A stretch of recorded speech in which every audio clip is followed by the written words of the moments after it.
Well, hello, everyone. Welcome back to the Pulse of Spokane. We're doing a little different. We're upgrading our computer systems right now, and we're doing it via Zoom link today. And I have a very special guest from the National Weather Service here in Spokane, Andy Brown. Andy, welcome to the show. Thank you, Connor. It's great to be here. Awesome, awesome. Well, let's just get right into it. A lot of folks think it's a little hot outside. Wouldn't you agree? I would definitely agree.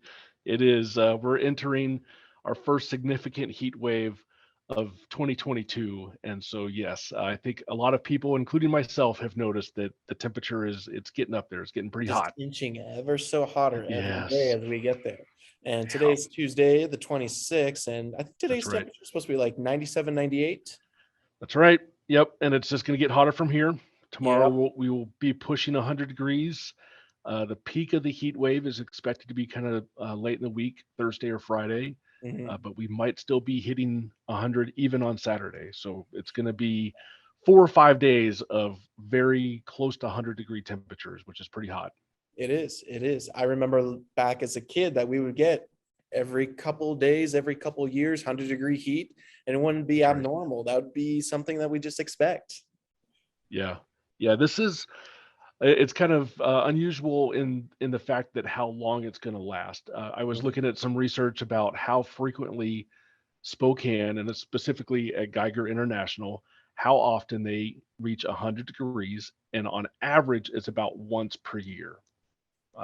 So, yeah, Having but it three or lately 4 days we've is kind had of abnormal. I know, so reaching 100-degree day 3 days in a row, or possibly even 4 days in a row, that has not happened that often. So going back to 1947, it's only happened 7 times. So in the last 75 years, that's only happened 7 times that we've reached 100 degrees 3 days in a row. So that's what we're looking at. It's kind of rare for that That to was crazy. that to happen here. And yet we broke our record temperature last year as well. So That's it's right. kind of Yeah, going and back and back to forth, back back and forth. years. Yep, yep. Yep. So back Um, to back years where that's going to happen. Last year we had 100 degrees 4 days in a row, and then later in late July or early August we had another 2 days in a row where we hit 100 degrees. So yes, last year was pretty exceptional. Yeah, I'd say so. It was hot even for me. I was like, nope, nope, I'm not doing this. I'm not doing this. Gonna be addicted to my AC for the next couple of days and just hang out. That's right. Yeah. So what are some of the signs of heat stroke and some of the other illnesses related? Because heat is the number one killer here in America in terms of weather related events. It is. So we partner with emergency management, Red Cross, and our public health officials to really spread the word about the potential for heat stroke and heat related illnesses. And I've actually experienced that when I was much younger. I lived in Texas, and I thought, it's 105 degrees. It's humid. I'll go outside and I'll do some work outside, and overextended myself, and very quickly realized that I was in danger. And what I started to feel was nauseous. I stopped sweating actually, felt really sick, and what I didn't realize at the time was my core temperature had gone too high, and so I had to go inside into the air conditioning and put cold rags on me and get my core temperature down. So it can sneak up on you. You can really be unaware until it's almost too late. So that was a scary lesson for me, to really be aware of what heat can do and how fast that can affect you. Indeed. And that heat wave last year killed many, many people, especially in the That's right. Seattle area where they don't usually have ACs.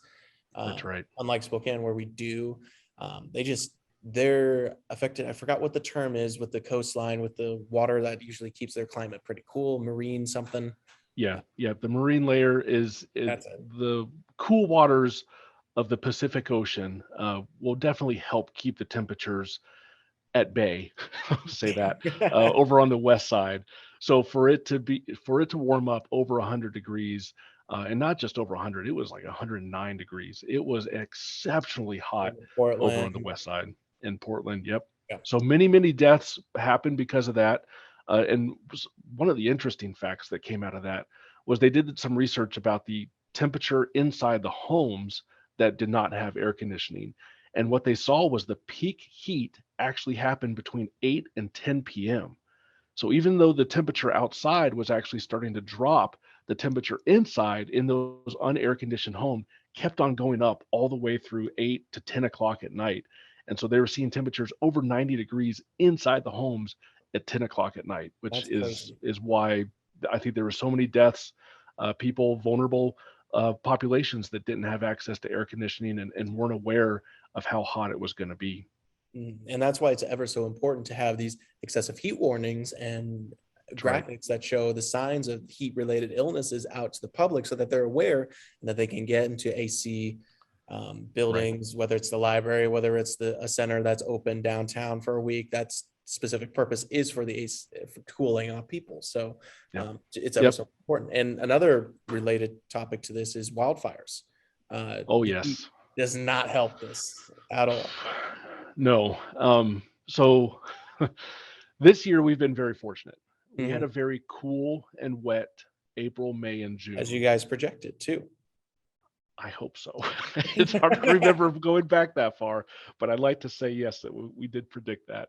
But it was very cool and wet, and that really delayed fire season until about now. Now we are starting to see those fuels that we look at, what the grass, the sage, the brush, and the trees. Now they're finally becoming more receptive to new ignitions, and so now we're getting into that fire season, and this heat wave is really going to accelerate the drying and the curing of those fuels. And so now they'll be even more receptive once we get into next week after everything's started to cool down at that point. Mhm. Yeah, California recently had a couple fires pop up, one near Yep, Yosemite threatening the sequoias, and there's actually that's another one right. now that's right off the doorstep of the park itself that's threatening thousands of Exactly. homes and people have to evacuate. It really is truly a realization of how climate change is affecting the wildfire It process is. and these heat waves and so on and so forth. That's right. It's sobering to see the beautiful landscape be impacted by wildfires that happened in western Montana near what was it, Glacier National Park a couple Mhm. years ago. It is very sobering to see that. And you're right. Climate change, it does make the research that I've read, it shows that these heat waves are becoming more frequent and more extreme. And so that's something that we have to keep in mind when it comes to the risk for ourselves. What that means is we could be having more wildfire seasons, longer wildfire seasons. And then another impact that we don't think about until it's here is the air quality. All that smoke will build up in the atmosphere. So even if we escape a really bad wildfire season, all that smoke from Northern California or Oregon or wherever those wildfires are could actually make their way up into the inland Northwest. And then we could experience the poor air quality from the wildfire smoke. So something else to keep in mind that we have to be On aware of top of going into the everything else season, going on. on top of Yeah. everything else. Yep. So in terms of how people can access the alerts that are issued by the National Weather Service, whether it's heat related, whether it's red flag warnings, what's the best source? Is it weather.gov? Is it It is. Weather.gov is the best place to go. The Weather Service does not have an app. FEMA has a nice app that they use. But of course, we advocate for weather.gov. We're very active on social media as well, Twitter? both Facebook and Twitter. So we're putting out all those little climate factoids and precautionary uh, messaging to make sure that people are aware of what's coming and then how to protect themselves and their families.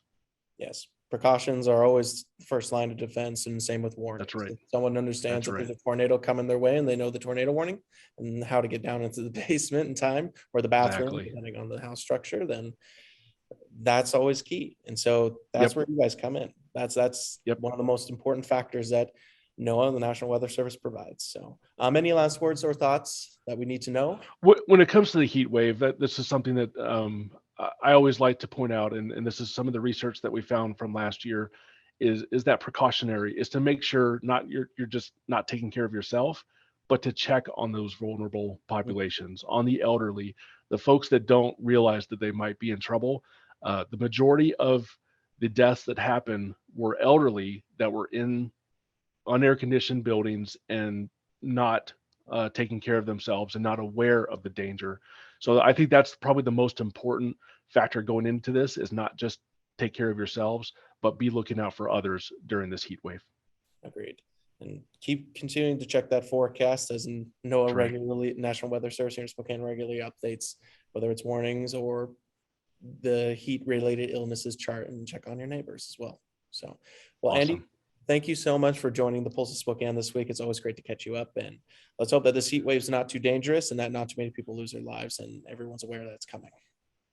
Thank you, Connor. And exactly. Let's hope this is the only heat wave this year, and then we can just slide into fall. We can just call it good and talk about the maybe future La Nina coming. Maybe. Yes, another La Nina. Let's do it. Year number 3. All right, Andy, you have a great rest of your day.